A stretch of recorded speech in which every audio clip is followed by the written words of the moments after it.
Dominic Belisov came home 3 hours early.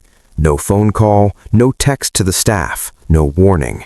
His hand moved instinctively toward the Glock tucked beneath his tailored suit jacket as he stepped through the marble foyer. The estate was supposed to be silent. It had been silent for 18 months, a tomb wrapped in luxury. But then he heard something, a sound that didn't belong. Children, laughing. His blood turned cold. His daughters hadn't laughed since the day their mother's bullet-riddled body was carried out in a black bag. Heart hammering against his ribs, Dominic moved through the corridors like a ghost, following the sound. It was coming from the living room. He stopped at the doorway, and what he saw made his legs refuse to move. His breath caught in his throat.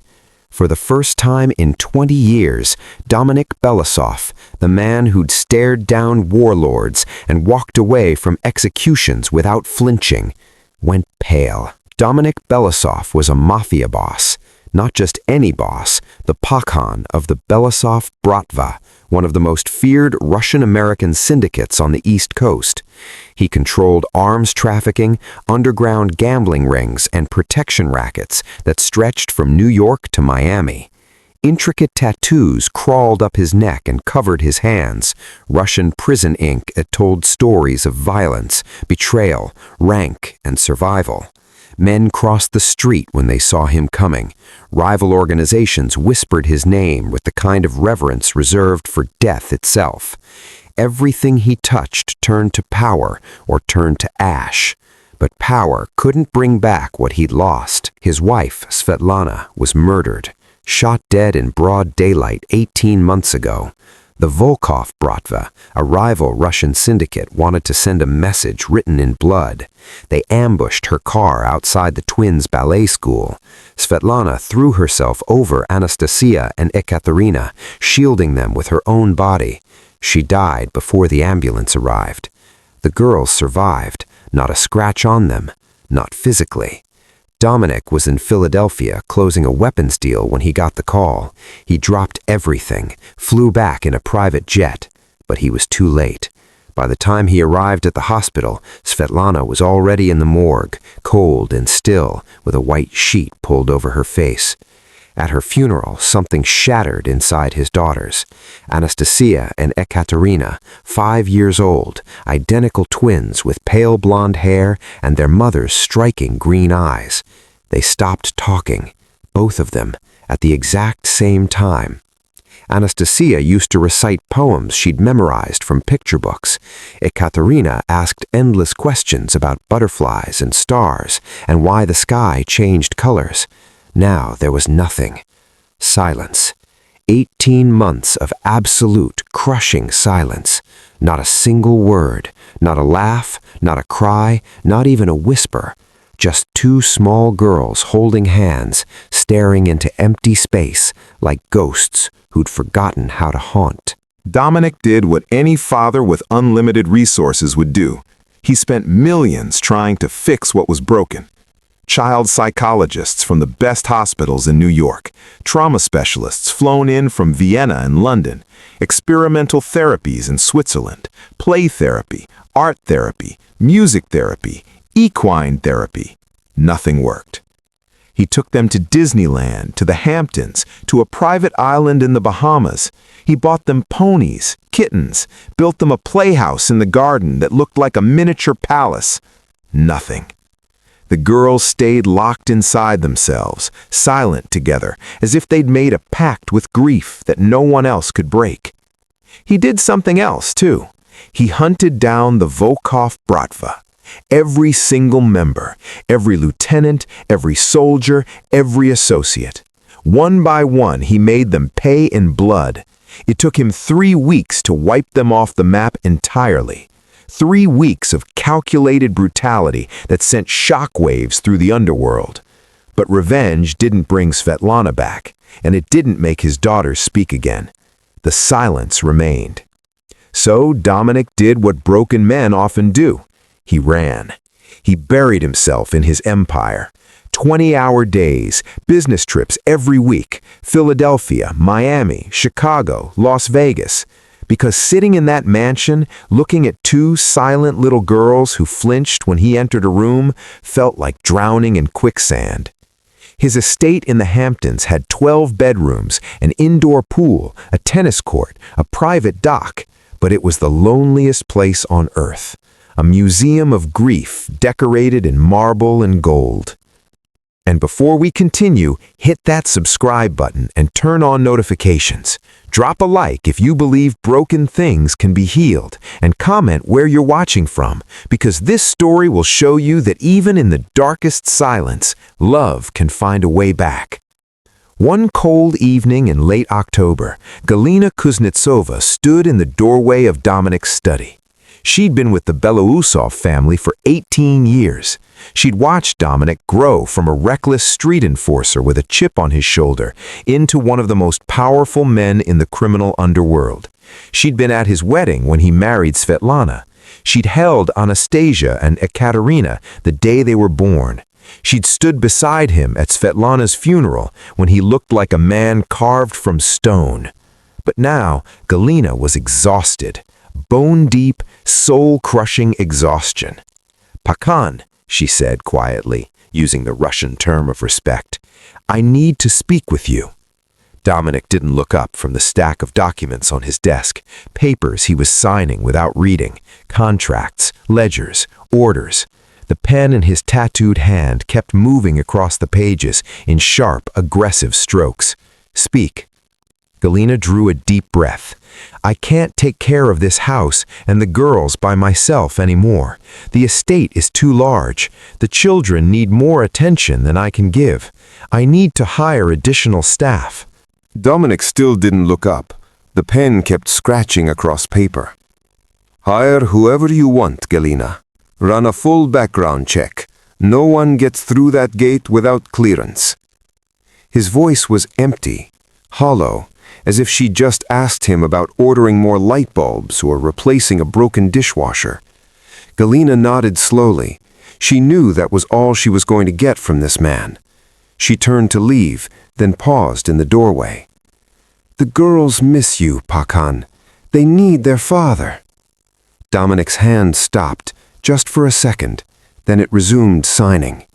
"They need someone who can help them. I can't." Galina left without another word, but her heart broke a little more. 3 days later, Matilda Montez stood before a towering iron gate. She looked up. Security cameras were mounted everywhere, at least 6 she could count, probably more she couldn't see. The gate began to open slowly, mechanically, without anyone pressing a buzzer or asking her name. They'd been watching her since the moment she'd stepped off the bus at the corner 2 blocks away. Matilda swallowed hard and stepped through. A stone-paved driveway stretched ahead, lined with manicured hedges and towering oak trees. At the end of it sat the mansion. No, not a mansion. This was a fortress, a statement of power and isolation wrapped in neoclassical architecture. 2 men in black suits stood at the front door like sentries. They didn't smile, they didn't wave. They simply stood there, arms crossed, eyes sweeping over Matilda with the cold efficiency of airport security scanners. She noticed the bulges beneath their jackets, guns. Both of them were armed. Matilda's heart beat so fast she could hear it echoing in her ears. She glanced to her left. A black Escalade sat in the circular driveway, bulletproof glass, reinforced body, tinted windows so dark you couldn't see inside. She'd seen vehicles like that in movies, the kind meant for presidents or mafia bosses. "Go back," a voice in her head screamed. "Turn around, Matilda. Walk away. This isn't a place for someone like you." But she needed this job. She needed the money. Her sister, Catalina, had been missing for 5 years. 5 years of dead-end investigations, private detectives who took her money and delivered nothing, leads that turned to ash. Matilda worked 3 jobs, a diner in the morning, data entry at night, weekend shifts at a laundromat. Every dollar she earned went toward the search. Every single dollar. When Galina Kuznetsova called about a housekeeping position that paid triple the normal rate, Matilda didn't ask questions. She couldn't afford to. Fear was a luxury she didn't have.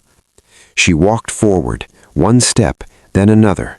The two guards watched her approach but didn't move. The front door opened before she could knock. An older woman with silver-gray hair and kind but tired eyes stood in the doorway. "Matilda Montez?" "Yes, ma'am." "I'm Galina. Come inside." Matilda stepped into the foyer and her breath caught. Marble floors so polished they reflected the crystal chandelier hanging overhead.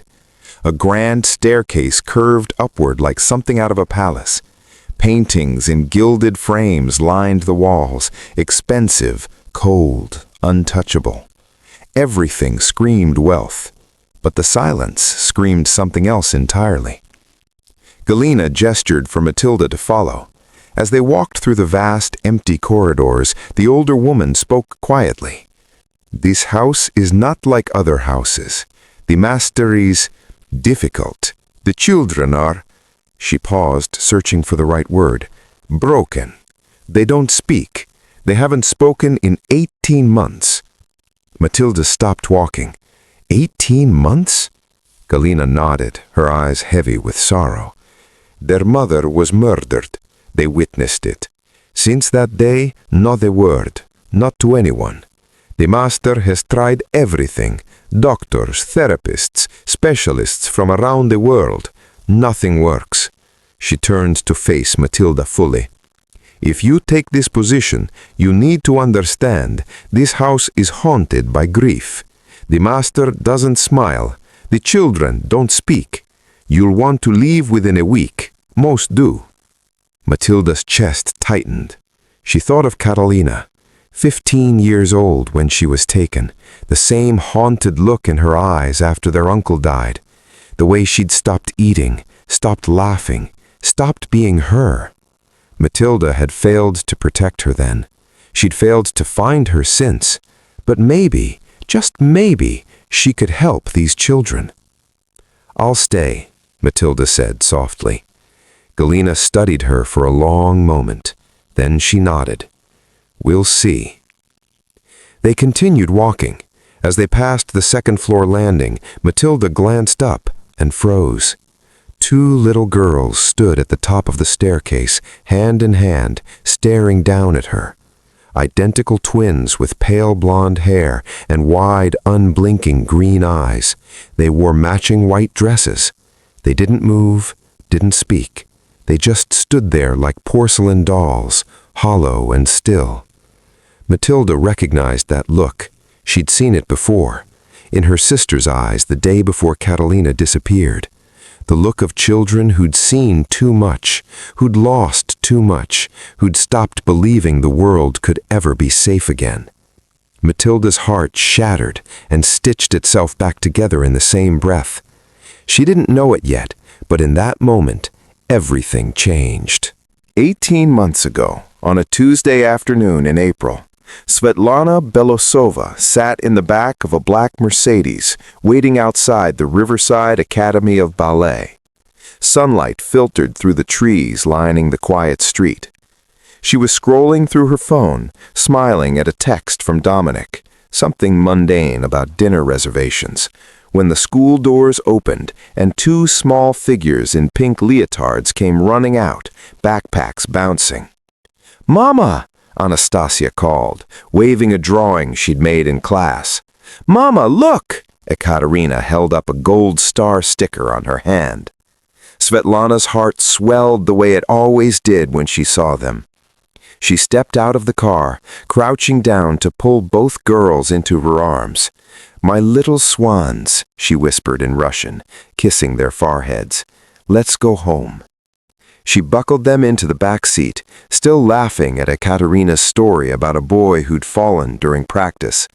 Svetlana slid into the passenger seat beside Dmitri, their driver and bodyguard. He pulled away from the curb, merging into light afternoon traffic. Everything was normal. Everything was safe. For exactly 4 more minutes. The black van came out of nowhere. It cut across 2 lanes and slammed into the side of the Mercedes with a metallic scream that shattered the air. The car spun, tires shrieked, Svetlana's head cracked against the window. In the back seat, Anastasia and Ekaterina screamed. Before Dmitri could reach for his weapon, the van's side door flew open. 3 men in black masks jumped out. Automatic rifles. Svetlana's blood turned to ice. She knew what this was. She knew who they were. The Volkov Bratva. Dominic's enemies, and they'd come for her. "Down!" she screamed at the girls. "Get down!" But there was nowhere to go, nowhere to hide. Dmitri fired twice through the windshield before the first bullets tore through him. His body slumped forward, blood spraying across the dashboard. Svetlana threw herself over the back seat, covering Anastasia and Ekaterina with her own body. She felt the girls trembling beneath her, heard their muffled sobs against her chest. "Close your eyes, Malishki," she whispered, her voice shaking. "Close your eyes and don't look. Mama's here. Mama's here." The gunfire was deafening. Glass exploded. Metal tore. Svetlana felt the first bullet punch into her back like a sledgehammer, then another and another. Pain unlike anything she'd ever known. But she didn't scream. She didn't move. She stayed draped over her daughters, shielding them, protecting them, loving them with every last breath she had left. The shooting stopped. Engines revved. Tires screeched. The van disappeared as quickly as it had come. And then there was only silence. Terrible, suffocating silence. Beneath Svetlana's body, Anastasia and Ekaterina lay perfectly still, their mother's blood soaked through their pink leotards, warm and wet. They could feel her weight pressing down on them. They waited for her to move, to sit up, to tell them everything was okay. But she didn't move. Svetlana Belosova died, draped over her daughters, her arms wrapped around them even in death. Her final act one of perfect, sacrificial love. When the paramedics arrived 7 minutes later, they found 2 little girls sitting in the back seat, holding hands, covered in their mother's blood. Not a scratch on them. Not physically, but their eyes, those wide green eyes, were empty, hollowed out, like someone had reached inside and turned off a light that would never come back on. They didn't cry, they didn't speak. They just sat there, hands clasped, staring at nothing. By the time Dominic's private jet landed 3 hours later, Svetlana was already in the morgue. He didn't go to see her body. He couldn't. Instead, he went to the hospital, where his daughters sat in a sterile room under observation. A child psychologist was trying to talk to them. They didn't respond. They didn't even blink. Dominic knelt in front of them. "Anastasia, Ekaterina, it's Papa, I'm here." Nothing. They looked through him like he was made of glass. He tried for an hour, then 2, then gave up and walked out into the hallway where Yevgeny Orlov, his enforcer, was waiting. "Find them," Dominic said, his voice like broken glass. "Every single one. I want names. I want addresses. I want bloodlines." Yevgeny nodded. "It'll be done." It took 3 weeks. 3 weeks of systematic, brutal efficiency. Dominic Belosov dismantled the Volkov Bratva piece by piece. Lieutenants disappeared. Soldiers were found in alleys with bullets in their heads. Safe houses burned. Bank accounts were drained. By the end of the 3rd week, the Volkov name had been erased from the underworld entirely. But Svetlana was still dead, and Anastasia and Ekaterina were still silent. Dominic spent millions on specialists, doctors from Vienna, therapists from London, experimental treatments in Switzerland. He bought them everything: ponies, puppies, toys, trips to places that were supposed to make children smile. Nothing worked. The girls stayed locked inside themselves, holding hands, staring into nothing.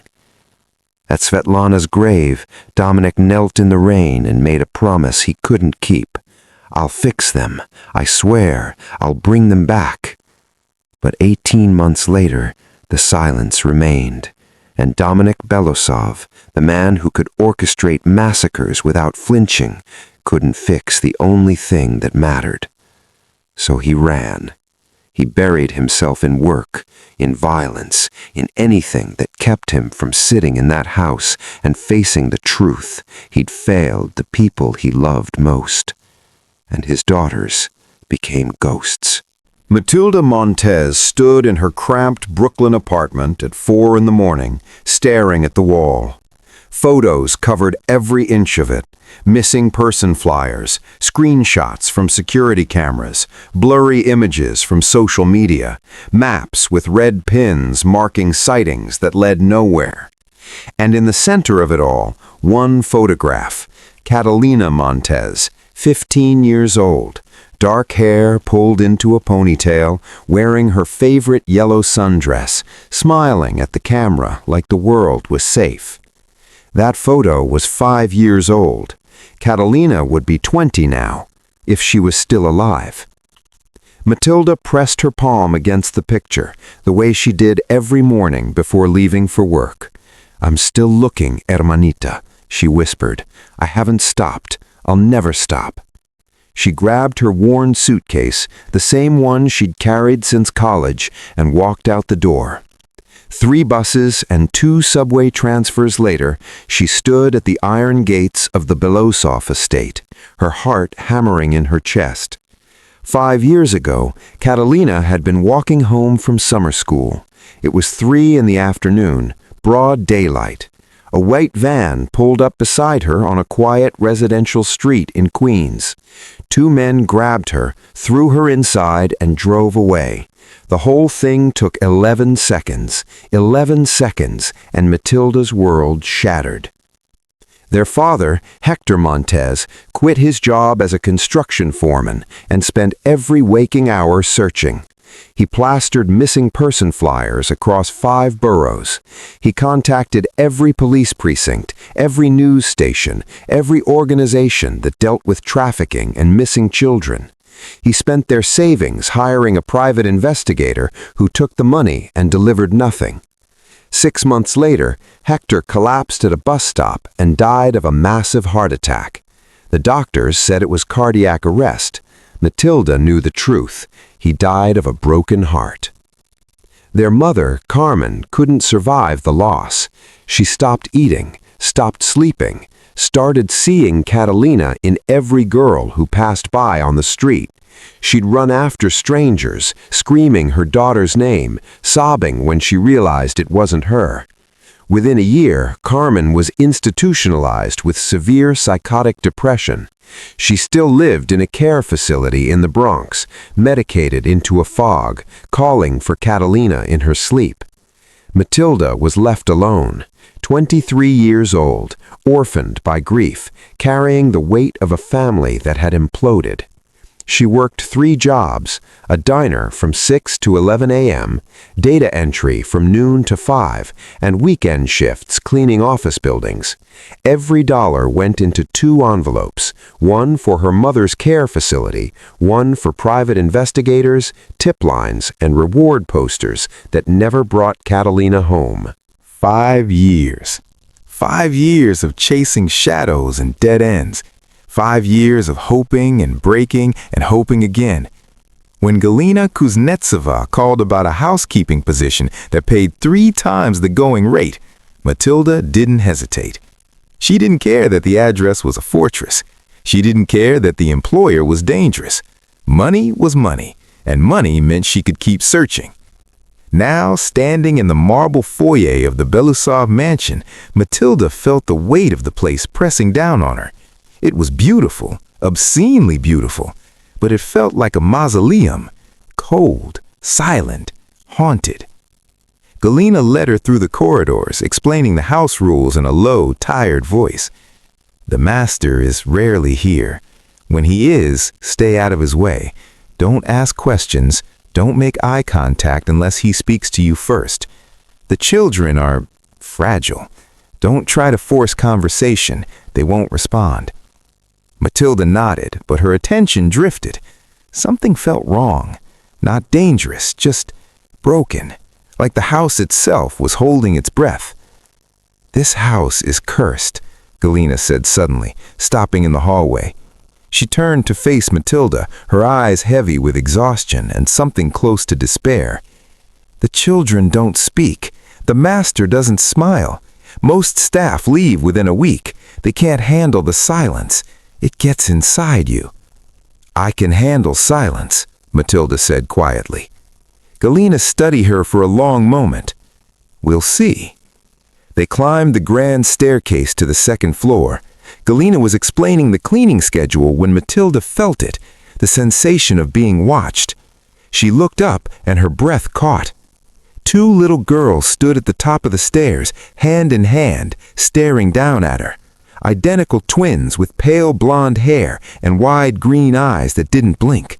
They wore matching white dresses, barefoot, perfectly still, like porcelain dolls someone had posed and forgotten.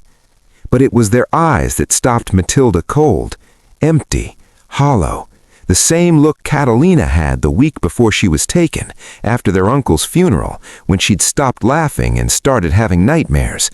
The look of children who'd seen something they couldn't unsee, who'd lost something they couldn't get back. Matilda's chest tightened. She knew that look. She'd lived with it for 5 years, carved into her memory like a scar. "Those are Anastasia and Yekaterina, the master's daughters. They haven't spoken since their mother died. 18 months of silence." Matilda didn't look away from the girls.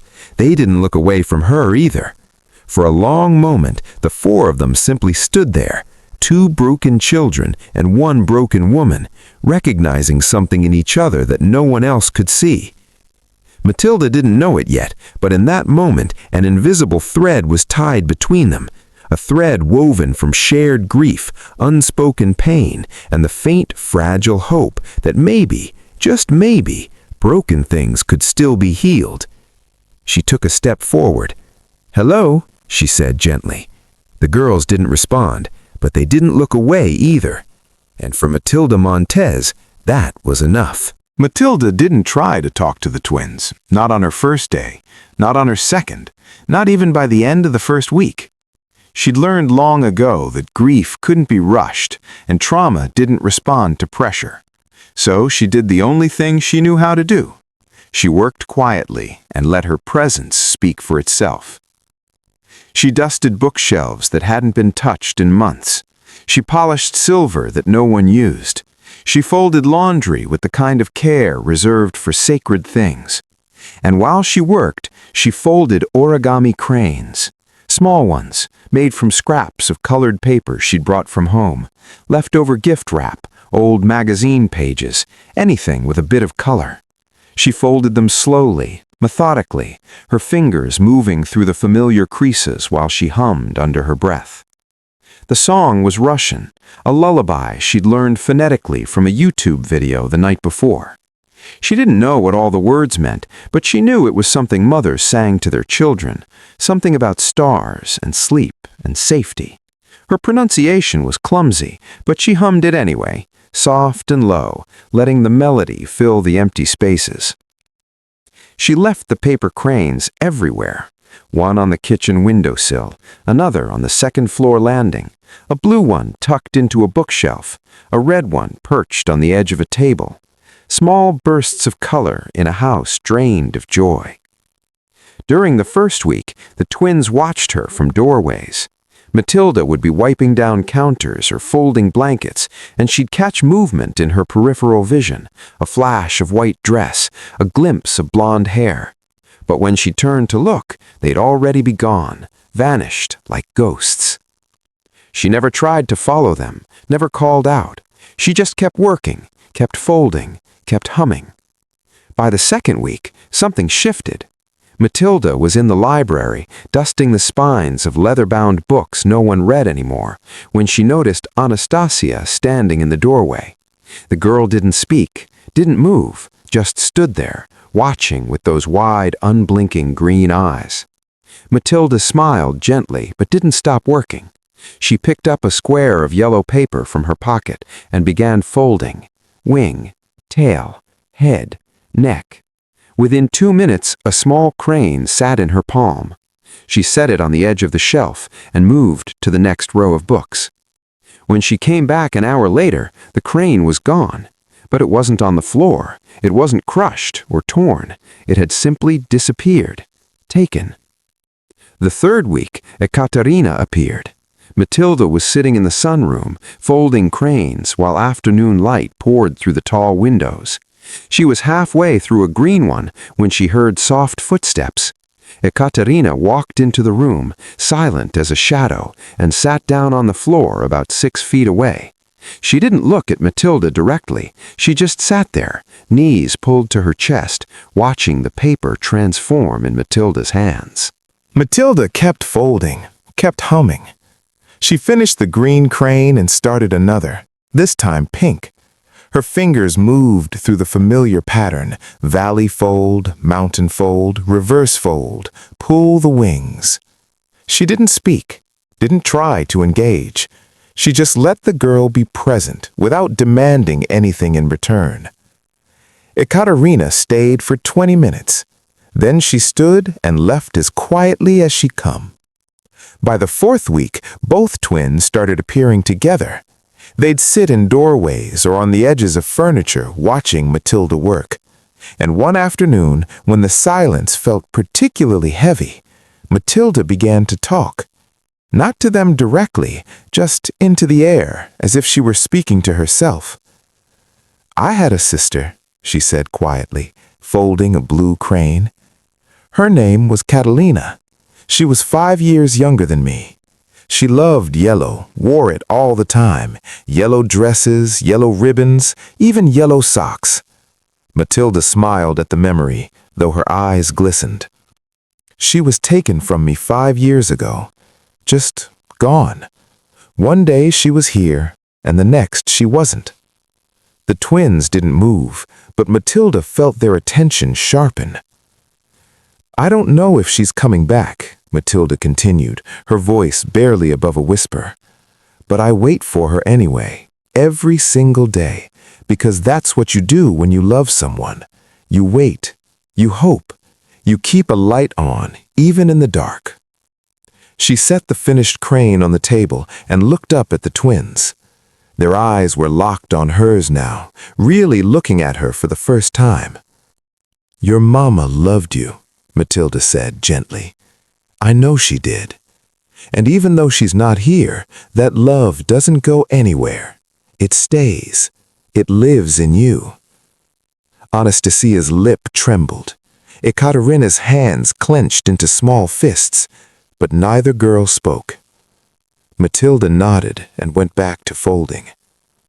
The 5th week arrived like every other, quiet, heavy, slow. Matilda was in the twins' playroom, organizing books that hadn't been touched in months. She'd been there for an hour, humming her Russian lullaby, when she finished and stood to leave. She was halfway to the door when she heard it. A whisper, so soft she almost missed it. "Stay." Matilda froze. Her heart stopped, then restarted at twice the speed. She turned slowly. Anastasia stood in the middle of the room, her small hand outstretched, fingers trembling. Tears streamed down her cheeks. Her mouth moved, struggling to form words that had been locked inside for 18 months. "Stay," she whispered again, her voice breaking. Matilda's vision blurred. She crossed the room in 3 steps, dropped to her knees, and opened her arms. Anastasia collapsed into them, sobbing, really sobbing, for the first time since her mother died. Ekaterina ran over and clung to Matilda's side, shaking, silent tears pouring down her face. Matilda held them both, rocking gently, whispering, "I'm here. I'm here. I'm not going anywhere." And in that moment, the silence that had ruled the Belousov estate for 18 months finally began to crack.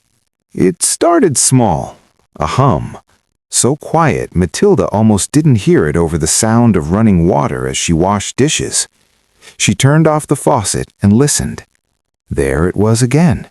Ekaterina, standing by the window, humming the Russian lullaby Matilda had been singing for weeks. The melody was soft, tentative, like a bird testing its voice after a long winter. Matilda's hands trembled as she dried them on a towel. She didn't say anything, didn't react. She just started humming along, harmonizing gently. Ekaterina glanced at her, and for the first time in 18 months, the corner of her mouth lifted. Not quite a smile, but close. By the next morning, Anastasia was asking questions, real questions. She appeared in the library where Matilda was dusting and pointed at a pink paper crane on the shelf. "Why do you make so many?" Matilda's breath caught, but she kept her voice steady. "Because they're symbols of hope. In Japan, people believe if you fold 1,000 cranes, your wish comes true." Anastasia frowned, processing this. "What do you wish for?" Matilda knelt down to the girl's eye level. "I wish to find my sister. What would you wish for?" Anastasia looked down at her hands. Her voice was barely a whisper. "I wish Mama could come back." Matilda's throat tightened, but she nodded. "That's a beautiful wish, sweetheart." The twins began following Matilda everywhere, not silently anymore, but with hesitant participation. When she folded laundry, they helped sort socks. When she watered the plants in the conservatory, Ekaterina held the watering can, while Anastasia pointed out which ones looked thirsty. When she set the table for meals no one ate together, they folded napkins into clumsy triangles, proud of their crooked efforts. One afternoon, Matilda suggested baking cookies. The twins stared at her like she'd suggested flying to the moon. "Chocolate chip," Matilda clarified. "Your grandmother, Galina, said your mama used to make them." Anastasia's eyes widened. "Mama made the best cookies." "Then let's make them together, for her." They worked side by side in the massive kitchen, Matilda measuring flour, Ekaterina cracking eggs, getting more shell than yolk in the bowl, Anastasia standing on a stool to stir the batter with intense concentration.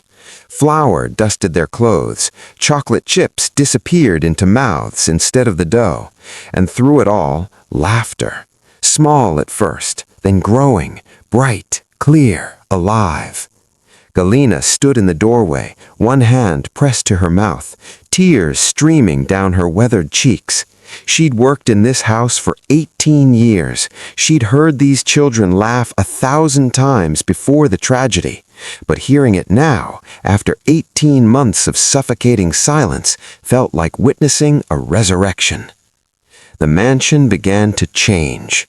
Matilda opened windows that had been sealed shut, letting fresh air sweep through rooms that had smelled of stale grief. She pulled back heavy curtains, flooding the house with sunlight. The twins helped, tugging at fabric, giggling when dust motes danced in the light.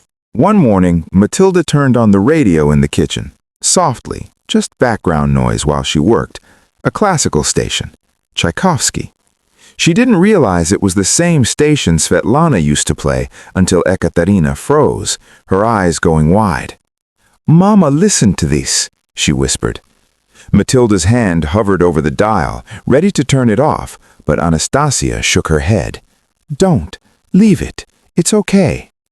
So the music stayed, and slowly the house remembered what it had been before grief moved in. A home. By the end of the 6th week, the transformation was undeniable. The twins spoke in full sentences now, their voices growing stronger each day. They asked Matilda about her life, her sister, her favorite color, what she dreamed about. They showed her drawings they'd made, pictures of paper cranes, of flowers, of 3 figures holding hands under a sun. Galina watched all of it with a mixture of joy and dread. Joy because the children were coming back to life. Dread because she knew what would happen when the Pakhan found out, when Dominic Belosov realized a stranger had accomplished what he could not. She waited until evening, when the twins were asleep and Matilda was cleaning up the kitchen. Then she stepped outside and dialed Yevgeny Orlov's number with shaking hands. He answered on the second ring. "Galina, what's wrong?" "Nothing's wrong," she said, her voice thick. "Everything's... Yevgeny, you need to tell the boss. The girls are speaking again. He needs to come home." Silence on the other end. Then, cautiously, "Are you certain? Specialists have been trying for 18 months. "They're laughing, Yevgeny." Galina's voice broke. "I just heard them laughing in the kitchen. Real laughter, the kind that fills a room. The new housekeeper, Matilda, she's done what no one else could. She's brought them back." Another long silence. When Yevgeny spoke again, his voice was rough with emotion. "I'll tell him. He'll want to come immediately." "I know," Yevgeny whispered. "That's what I'm afraid of." She hung up and looked back at the glowing windows of the kitchen. Inside, she could see Matilda wiping down counters, humming that Russian lullaby, unaware that everything was about to change. Galina closed her eyes and prayed that the pecan would see this miracle for what it was, prayed that his pride wouldn't destroy the fragile healing that had taken root in this house. But Galina had worked for Dominic Belosov long enough to know the truth. Powerful men didn't handle miracles well, especially not miracles that made them feel powerless. She went back inside and said nothing, because there was nothing left to say. The storm was coming. Dominic Belosov came home 3 hours early. The meeting in Philadelphia had ended abruptly.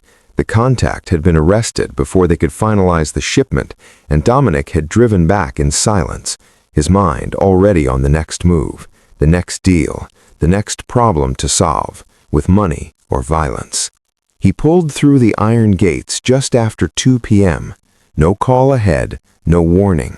That was his way, unpredictable, always watching for threats, always ready. His hand moved instinctively toward the Glock beneath his jacket as he stepped through the front door. And then he stopped. Music. Classical music was playing somewhere inside the house. Tchaikovsky. The same station Svetlana used to. No, that was impossible. No one had touched that radio in 18 months. He moved deeper into the mansion, his footsteps silent on marble floors. Sunlight poured through windows that were supposed to be covered. Curtains had been pulled back. The air smelled like baking? Cookies? His pulse quickened. Something was wrong, or something had changed. He didn't know which possibility terrified him more. Then he heard it. Laughter. Children's laughter, bright and clear, echoing from somewhere nearby. His daughter's laughter, a sound he'd thought he'd never hear again. Dominic's blood turned cold and hot at the same time. He followed the sound like a man in a trance, his heart hammering against his ribs. It was coming from the living room. He stopped in the doorway, and the world tilted sideways. Matilda sat cross-legged on the floor, bathed in afternoon sunlight streaming through the tall windows. Anastasia was on her left, Ekaterina on her right, and all three of them were building a tower of wooden blocks that kept collapsing. Every time it fell, the girls dissolved into giggles, real, unrestrained laughter that filled the room like music. "One more time," Ekaterina squealed, her face flushed with joy. "Carefully this time," Matilda said, grinning. "If we go slow—" "Oh, no!" The tower toppled again. The girls shrieked with laughter. Matilda laughed with them, her eyes crinkling, her whole face lit up with warmth. Dominic couldn't move, couldn't breathe. His daughters, his silent, broken daughters, were laughing, speaking, living. For 3 seconds, maybe 4, he felt it. Overwhelming gratitude, relief so powerful it almost brought him to his knees. Thank God. Thank whatever force in the universe had sent this woman. She'd done it. She'd brought them back. And then the darkness came. She did what I couldn't. The thought slithered into his mind like poison. This stranger, this nobody, had walked into his house and accomplished in weeks what he failed to do in 18 months. Despite his power, despite his money, despite every resource he'd thrown at the problem, she had succeeded where he had catastrophically failed. The gratitude curdled, twisted, became something uglier. Jealousy ignited in his chest like gasoline meeting a match. Then shame, brutal, suffocating shame, fanned the flames into rage. He was Dominic Belousov. He controlled empires. He ended lives with a phone call. And yet this housekeeper had fixed his daughters with nothing but patience and paper cranes. It was unbearable, humiliating, unforgivable. Что, черт возьми, происходит? What the hell is this? His voice erupted like thunder, harsh and guttural and Russian. The laughter stopped instantly. The tower of blocks clattered to the floor. Anastasia and Ekaterina froze, their faces draining of color. Matilda whipped around, her eyes going wide with fear as she saw him standing in the doorway, tattooed hands clenched into fists, jaw tight, eyes blazing with fury. "Mr. Belousov," Matilda started, her voice shaking. "Who gave you permission?" Dominic snarled, advancing into the room. "Who told you to touch my daughters?" "Sir, I was just—" "Pack your things. Get out, now!" Matilda scrambled to her feet. "Please, just listen. I said, get out!" His voice ricocheted off the walls like a gunshot. "Papa, no!" Anastasia screamed, running to Matilda and wrapping her arms around her waist. "Don't make her leave!" Ekaterina joined her, clinging to Matilda's other side, sobbing, "Please, Papa, please don't!" Dominic's hands trembled with rage, or something worse. He crossed the room in 3 strides and grabbed Anastasia by the arm, pulling her away from Matilda. Ekaterina screamed and held on tighter. "Let go of her," Dominic growled. "No!" Ekaterina shrieked. He pried her small hands loose, his movements rough, mechanical. The girls sobbed and reached for Matilda, but he held them back with one arm. With his other hand, he pointed to the door. "You're fired. I want you out of this house in 10 minutes. If you're still here in 11, my men will remove you." Matilda's face crumpled. Tears streamed down her cheeks. "They need me." "They don't need you." The words came out like venom. "They need their father, and I don't need some stranger playing savior in my house. Get out!" Matilda looked at the girls, at their tear-streaked faces, their outstretched hands, their desperate eyes. Her heart shattered, but she knew there was no arguing with this man. Not now, not when rage had consumed him entirely. "I'm sorry to the twins," she whispered. "Lo siento mucho, mis ángeles." She turned and ran from the room, her sobs echoing down the hallway. Anastasia and Ekaterina screamed after her, "Miss Matilda, come back! Don't leave us!" Dominic released them, and they bolted toward the door, but he grabbed them again, holding them back as they fought him, clawing and screaming. "She's not coming back," he said coldly. The girls went limp in his arms, not calmed, not comforted, just broken again. They stopped screaming, stopped fighting. They simply stood there, tears streaming silently down their faces, staring at the empty doorway where Matilda had disappeared. And then, slowly, they turned to look at their father. Their eyes, those green eyes that had been bright with joy minutes ago, were cold now, empty, dead. Anastasia spoke, her voice flat and distant. "We hate you." Dominic flinched like she'd slapped him. Ekaterina nodded, her small face expressionless. "We don't want you."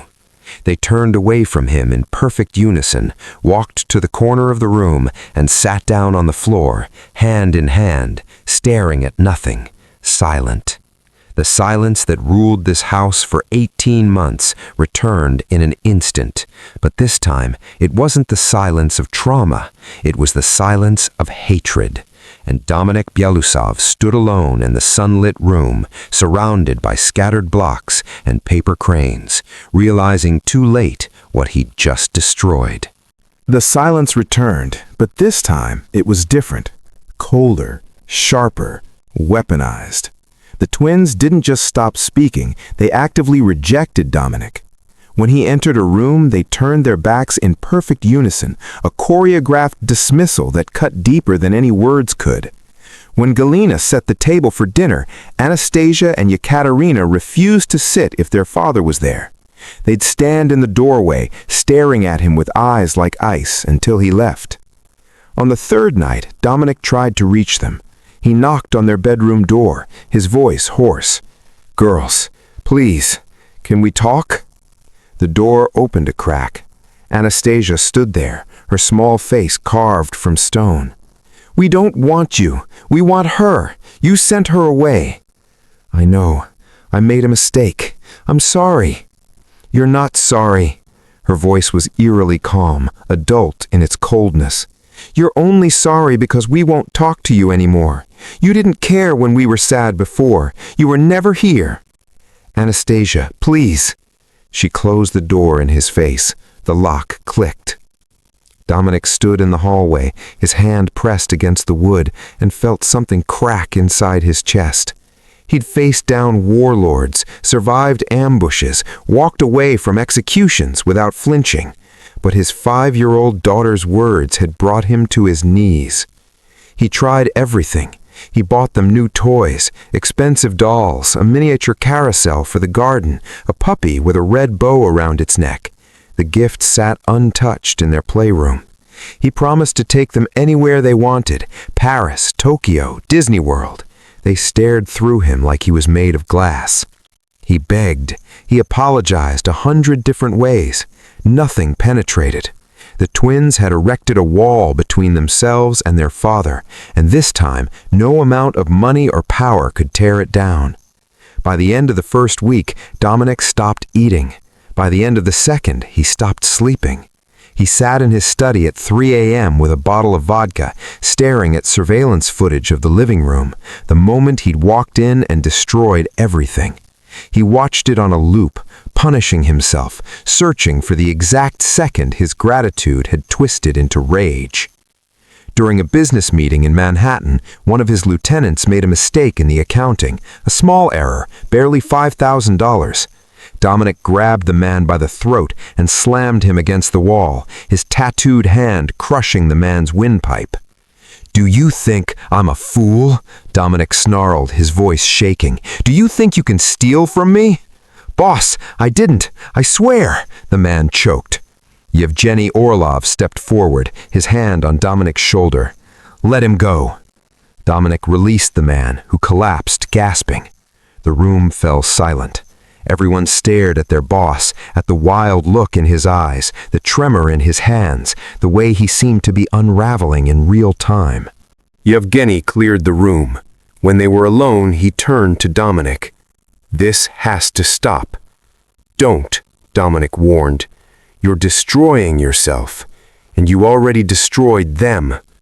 Dominic's fist slammed into the table. "I know what I did." "Then fix it." "I can't. They won't even look at me." Yevgeny studied his oldest friend, the man he'd followed into hell more times than he could count. He'd seen Dominic survive impossible odds, build an empire from nothing, endure losses that would have broken lesser men. But this was different. This was a wound that wouldn't close. "The housekeeper," Yevgeny said quietly. "Matilda Montez. Do you want me to find her?" Dominic looked up, his eyes bloodshot and hollow. "Find her. I need to know everything. Her background, her family, why she came here, where she is now, everything." Yevgeny nodded and left. It took him 3 days, 3 days of digging through records, making calls, leveraging contacts in law enforcement and the underworld. What he found made his blood run cold. He returned to the estate on a gray afternoon and found Dominic in the study, staring at nothing. "I found her," Yevgeny said. Dominic straightened. "Where is she?" "Brooklyn. Small apartment in Sunset Park. But boss, there's something you need to know." Yevgeny set a folder on the desk. Her sister, Catalina Montez, 15 years old when she was taken, 5 years ago, kidnapped by human traffickers. Dominic's jaw tightened. What does that have to do with the Krovnov ring? The name hit Dominic like a physical blow. He opened the folder, his hands shaking. Photos, police reports, missing person flyers. And there it was, a notation from Interpol, cross-referenced with an operation 3 years ago. 3 years ago, Dominic had ordered the dismantling of the Krovnov trafficking network.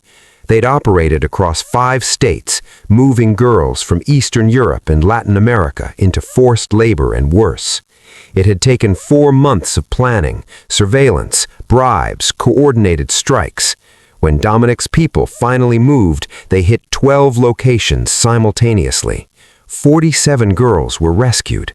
The Krovnov leadership was eliminated. The network collapsed. It had been one of the few things Dominic had done that felt almost righteous.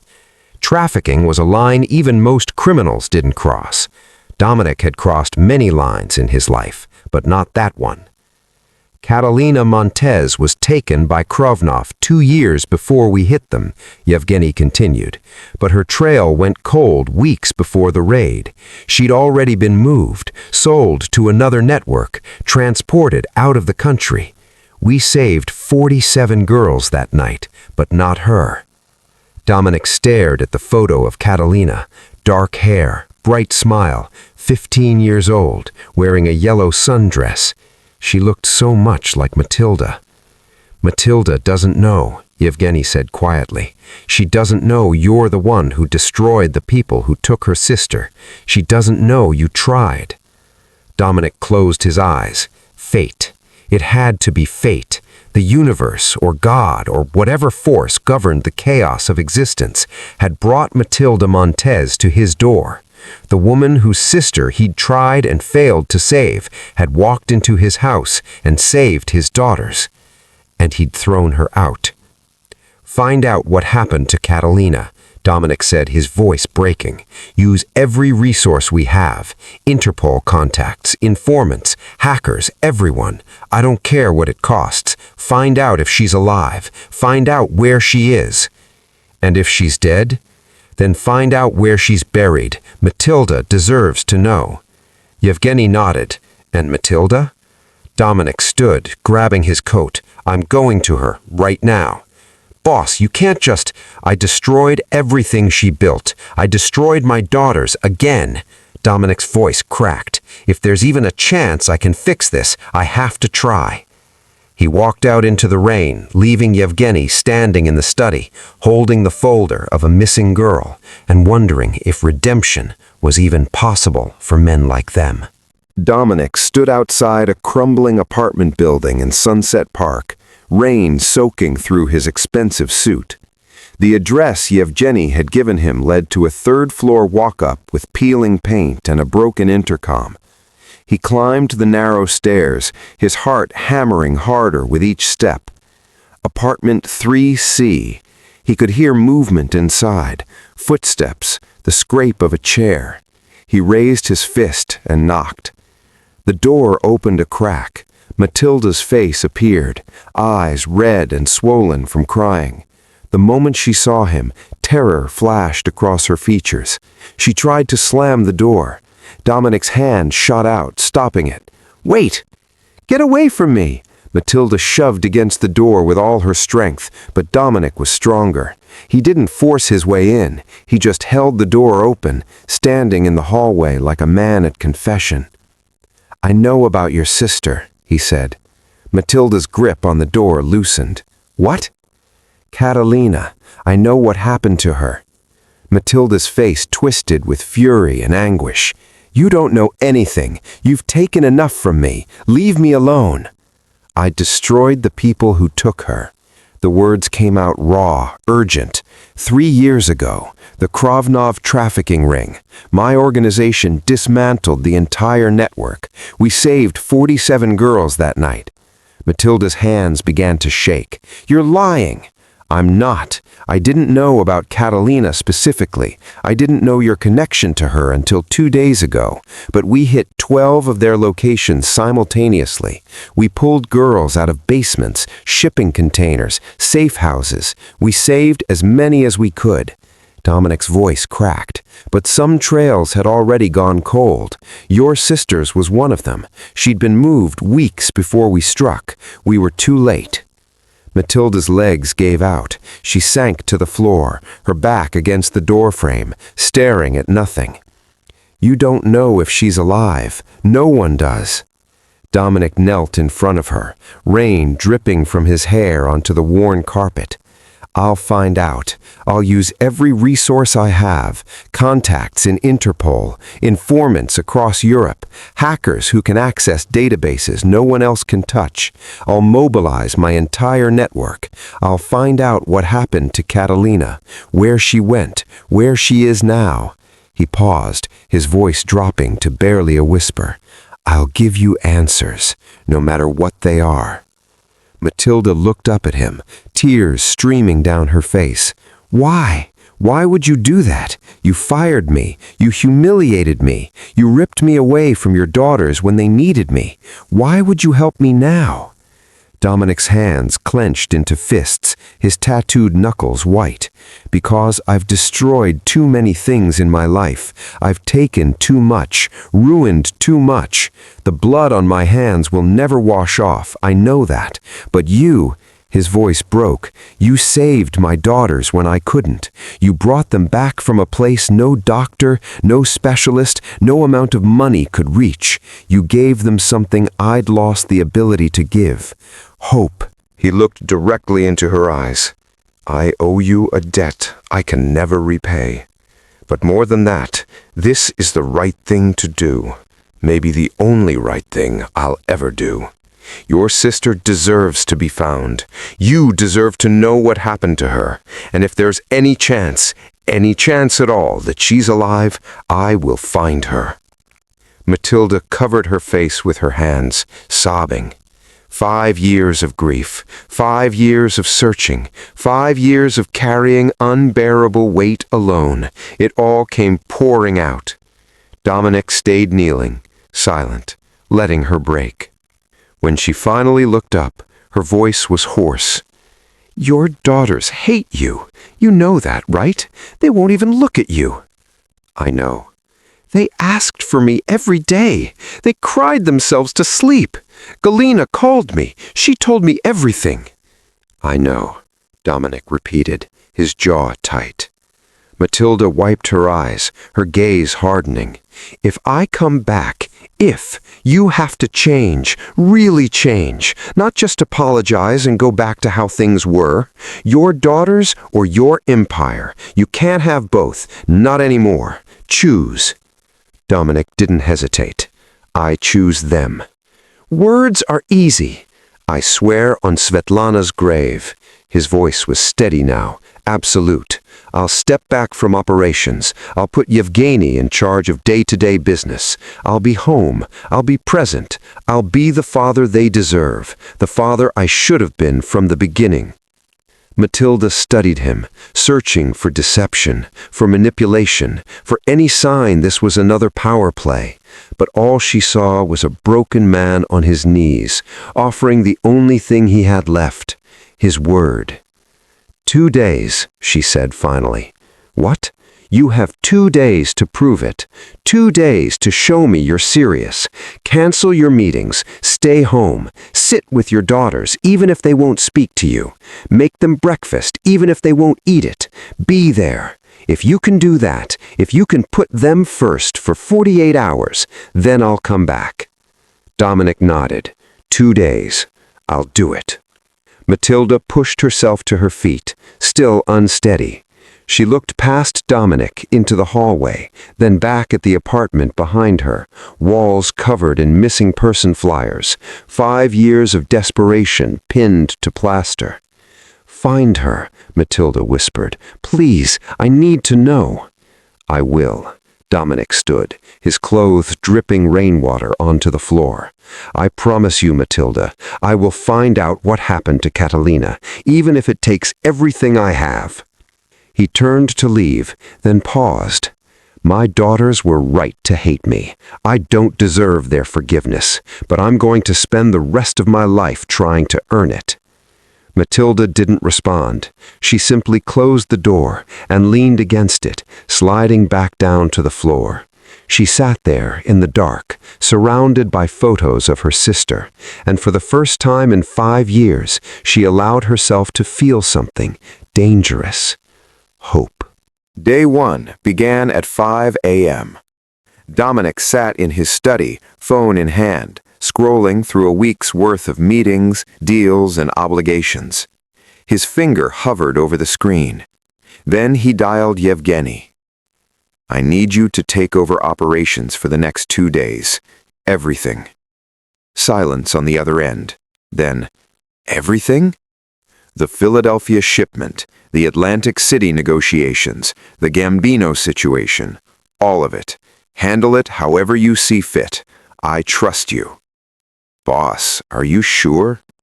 "I've never been more sure of anything." Dominic hung up before Yevgeny could ask questions he didn't have answers for. At 6:30 a.m., Dominic stood in the kitchen wearing an apron he'd found in a drawer, staring at a carton of eggs like they were a bomb he needed to defuse. He cracked one into a bowl. Shell fragments tumbled in with the yolk. He tried again. More shell. By the third egg, the bowl looked like a disaster zone. "Bože moi!" Galina's voice came from the doorway. "What are you doing?" "Making breakfast for my daughters." Dominic's jaw was set with determination. Galina looked at the smoking pan on the stove, the shattered eggs, the burnt toast smoking in the toaster. She sighed and gently moved him aside. "Let me help before you burn the house down." 20 minutes later, Dominic carried 2 plates of scrambled eggs and toast up to the twins' room. His hands shook slightly as he knocked. No answer. He opened the door anyway. Anastasia and Ekaterina sat on their bed, holding hands, staring at him with cold suspicion. "I made breakfast," Dominic said quietly, setting the plates on the small table by the window. "You don't have to eat it. I just wanted to try." He sat down on the floor near the door, not too close, giving them space, and simply existed there. He didn't speak, didn't try to force conversation. He just sat, back against the wall, watching them the way he should have been watching them for 18 months. Anastasia glared at him. "Why are you here?" "Because I should have been here all along." "You're going to leave again. You always leave." "Not today." The girls didn't touch the breakfast, but they didn't leave the room either. For 3 hours they sat in tense silence, 2 children who'd been abandoned by grief, and a father learning how to simply be present. By late afternoon, something shifted. Ekaterina climbed down from the bed and walked slowly toward Dominic. She didn't speak, but she sat down a few feet away from him, cross-legged, watching him with those piercing green eyes. Dominic's breath caught. He didn't move, didn't reach for her. He just let her be close. Day 2 began the same way. Breakfast, less burned this time, with Galina's supervision. Sitting with the twins in silence. But this time, Dominic brought a book, a collection of Russian fairy tales with illustrations Svetlana used to read to them. "Would you like me to read to you?" he asked. Anastasia scoffed. "You never read to us." "I know. I should have. But I'm here now."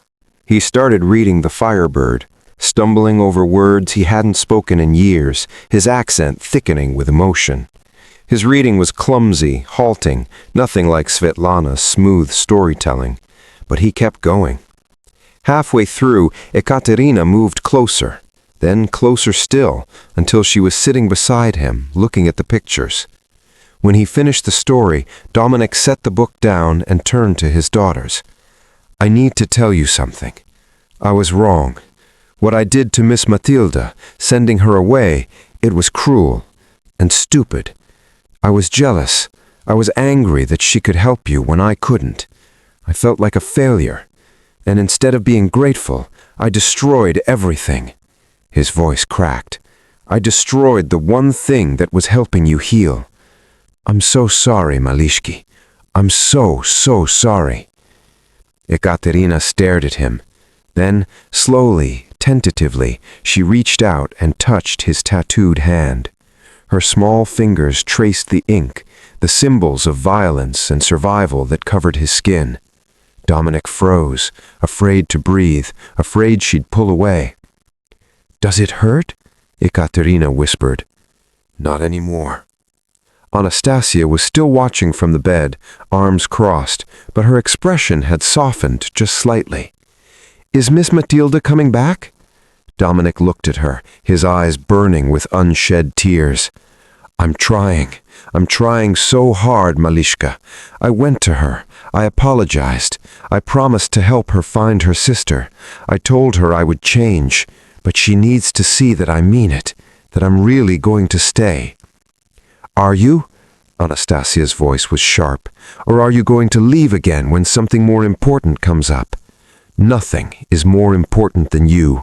Nothing." Anastasia studied him for a long moment. Then she slid off the bed and walked over. She didn't sit down. She just stood there, looking down at him with her mother's eyes. "You have to prove it." "I will. Every single day for the rest of my life." While Dominic sat with his daughters, Yevgeny's team worked around the clock. Hackers accessed sealed records. Interpol contacts were pressured for information. Informants across Europe were activated. Money flowed. Doors opened. On the evening of the second day, Yevgeny called. "We found her." Dominic's heart stopped. "Alive?" "Alive. Catalina Montes was moved to Portugal 3 years ago after being rescued in a different raid, a joint operation between Portuguese police and Interpol. She was placed in a safe house, then with an adoptive family. She's been living under a new identity." "Where is she now?"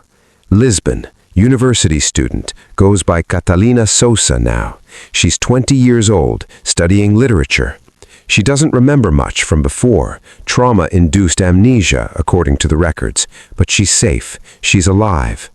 Dominic closed his eyes, feeling something like redemption brush against his chest. "I need to show Matilda." "Already done. Check your email." Dominic opened his laptop with shaking hands, and there she was, Catalina Sosa, now 20, standing outside a university building in Lisbon, backpack slung over her shoulder, smiling at something off camera. Alive. He grabbed his coat and headed for the door. Matilda deserved to know. And maybe, just maybe, this was the beginning of something neither of them had believed possible. Forgiveness. Matilda stood at the iron gates for the second time, her heart racing. 2 days had passed, 2 days of waiting, hoping, wondering if Dominic Belousov could actually change. The gates opened before she could press the buzzer. She stepped through. The front door flew open. 2 small figures came running, blonde hair streaming behind them, white dresses fluttering. Anastasia and Ekaterina didn't slow down. They crashed into Matilda with such force, all 3 of them nearly fell. "You came back!" Ekaterina sobbed into Matilda's shoulder. "You came back! You came back! You came back!" Anastasia repeated like a prayer, her arms locked around Matilda's waist. Matilda dropped to her knees, pulling both girls into her arms, tears streaming down her face. "I'm here, mis angeles! I'm here! I'm not leaving again!" Dominic stood in the doorway, watching. When Matilda looked up, their eyes met. He nodded once. Gratitude, relief, something that might have been hope. Inside, Dominic led Matilda to his study. He closed the door and opened his laptop. "I found her." Matilda's legs went weak. "What?" "Your sister, Catalina." He turned the screen toward her. "She's alive." Matilda stared at the photograph, a young woman with dark hair, standing outside a university building, smiling. Older, different, but unmistakably her sister. No, that's not... How? She was rescued 3 years ago in a raid in Portugal. Different operation, different agency. She was placed with an adoptive family. She's been living under a new name, Catalina Sousa. She's 20 now, studying literature at the University of Lisbon. Dominic handed her a folder. Documents, addresses, school records, photographs. All the pieces of a life Matilda thought had been erased. She doesn't remember much from before. Trauma-induced amnesia, according to the medical records. But she's safe. She's alive. She's been alive this whole time. Matilda's hands trembled so violently she dropped the folder. Papers scattered across the floor. She sank to her knees, her body shaking with sobs. 5 years of grief, 5 years of searching, 5 years of never knowing, released in one devastating, beautiful moment. Dominic knelt beside her, not touching, just present. I'm arranging everything. Flights, security, a private meeting, whenever you're ready. Matilda looked up at him through tears. Why? Why would you do all this? Because it's the right thing, and because you gave me back my daughters. This doesn't make us even. Nothing ever could. But it's a start. 6 months later, the Belousov estate had transformed. Not in appearance. The marble floors were still polished, the chandelier still gleamed, but in feeling. The house breathed again. Dominic Belousov was home 5 days a week. Yevgeny Orlov ran daily operations, handling shipments, meetings, negotiations. Dominic still consulted, still made final decisions, but from a distance. His empire hadn't collapsed. It had simply learned to function without him at the center. Anastasia and Ekaterina spoke freely now, full sentences, long stories, endless questions. They attended therapy twice a week with a trauma specialist, but the darkness that had consumed them was lifting, slowly, like fog burned away by sun. They laughed, they played, they were becoming children again. Matilda had reunited with Catalina in Lisbon. It had been awkward at first. Catalina didn't remember her, didn't remember their childhood, didn't remember the sister who'd never stopped searching. But they were rebuilding, piece by careful piece. Video calls every Sunday, letters, plans for Catalina to visit during summer break. It wasn't the relationship they'd had before, but it was real. It was something. One warm afternoon in early May, the family gathered in the garden.